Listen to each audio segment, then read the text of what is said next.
Hello there. Once more, you're welcome as we look at developing a success mindset. Let's just roll back again and look at some of the principles we've seen or some of the things we've seen. We've seen that somebody with a success mindset does not give up, that they seek to do away with the limiting beliefs that they grew up with and actually develop empowering beliefs. We have seen that they set clear goals and these goals are achievable. They are smart goals. Secondly, that they cultivate a positive attitude. They are not negative. And when things go wrong, well, they look at the positive side, right? Always look on the bright side of life. People sing that all the time. They also embrace a continuous learning atmosphere, making sure that they are educating themselves and educating others that work with them.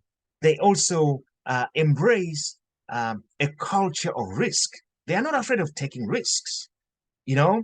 They're not afraid of trying new things, just like you are doing right now, attempting to grow wheat or attempting to grow other crops or maybe even learn something that you didn't know. They also take calculated risks, right?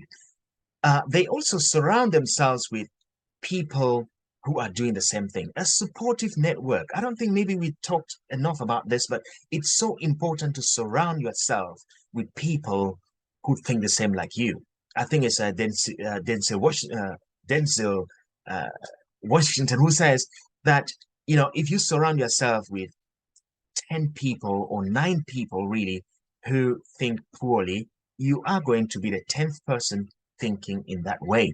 Well, surround yourself with people who are thinking in the same way, like having a proper good mindset. Of course, if you surround yourself with people who are thinking with a poor mindset, with an unsuccessful mindset, you're exactly going to be the same. Then these people, like you, they develop resilience. Again, we talked about determination, resistance, persistence, and resilience. Also, they prioritize self-care. We didn't talk about this much, but indeed, you've got to prioritize your self-care. It was a Roman poet who said, we should have or aim to have a healthy mind in a healthy body. And therefore, if we're thinking of a success mindset, it's got to be coming from also a healthy lifestyle. So think about your own lifestyle. Do you look after yourself well in order to look after your mind? Then people with a success mindset, they stay motivated and they celebrate success.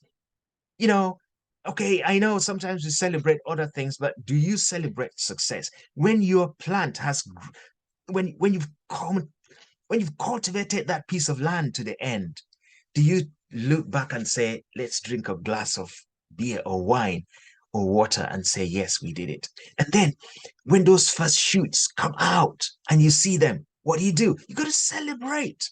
You got to celebrate. And this ties with the next one, practicing gratitude. Being grateful for the crops, being grateful for the sun, being grateful for the rain, being grateful for knowledge, being grateful for the people you meet, being grateful for technology and innovation, being grateful for life in itself. Okay, people with a success mindset, they also stay adaptable. They are willing to try new things and they have an open mind. Now, after reminding ourselves of all of these things, then let's look at how we can set short-term goals as farmers, because I thought that was a very important thing to plan those goals and achieve them. That is the mark of somebody with a success mindset. But here are some of the things or ways that you can do to maybe just set some short-term goals.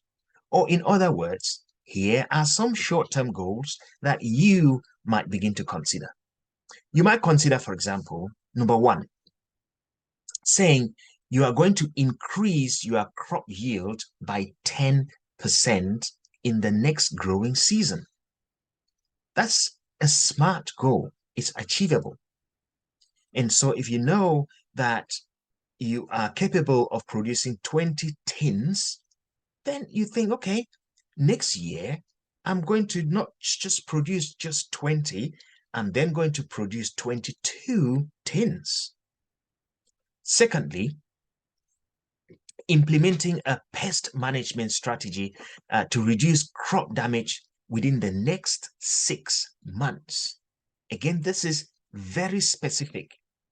So you're saying, oh, last year, when our crops grew, this is what happened to our plants. Okay, next year, we're going to improve our pest management by A, B, C in the next month. Another short-term goal, number 3, would be to improve irrigation efficiency. For example, if you are going to water your plants, if you're going to bring water to your farm, how are you going to improve this? And be specific. Where and how are you going to get the water to get into your farm, and for how many times in a day would you water?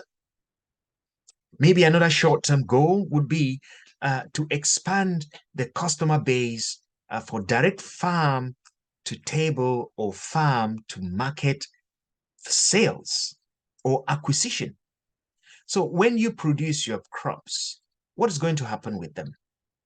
Are you going to sell them to your friends, to your families, to a market, or directly to consumers? A short-term goal for somebody who has a success mindset would then look at, well, next year, how do I expand this customer base? And remember, if you improve your sales or your yield, then you've also got to increase the sales. If you increase the yield by 10%, then you increase your consumer or customer base by 10 to 16% or 20%.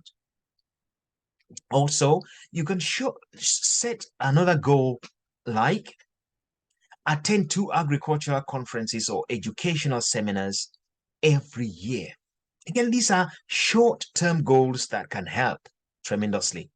Remember, one of the most important principles for a success mindset is planning and goal setting.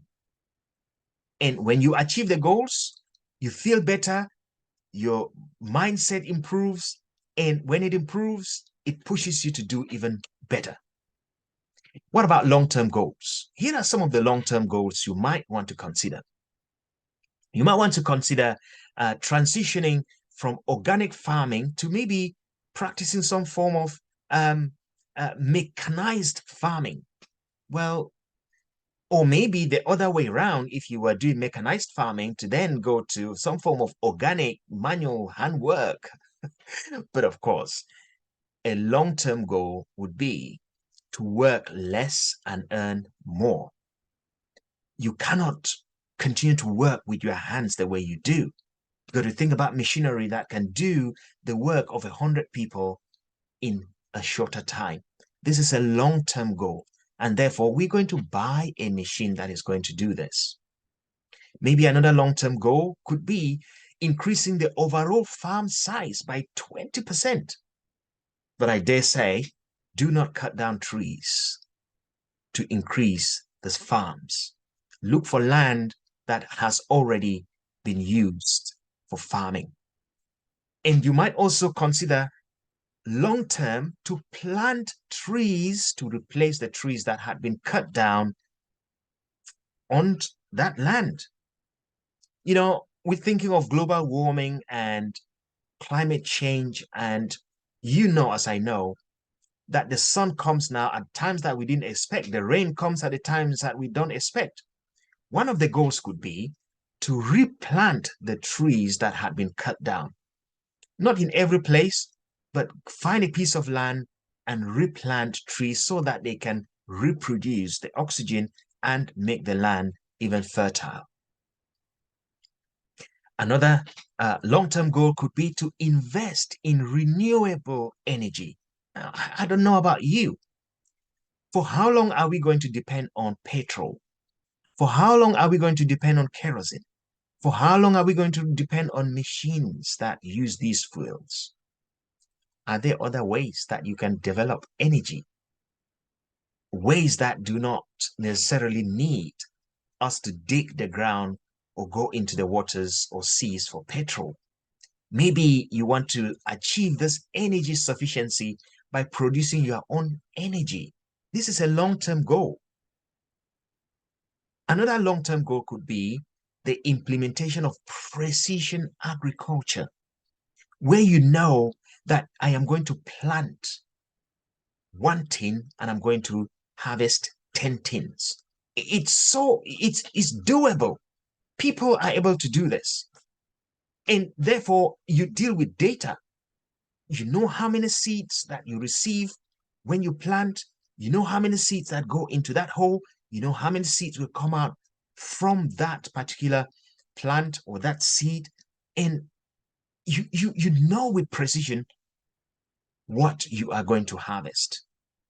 And you can work with data. That means every time you harvest, you record, you evaluate the records, and when you do pricing, you record, you evaluate, you audit, and you then work with data. This needs a long-term plan, and you do it for 1, 2, 3, 4 years, and then you can go back, look at it and say, if A is equals to B and B is equal to C, therefore C is equals to A.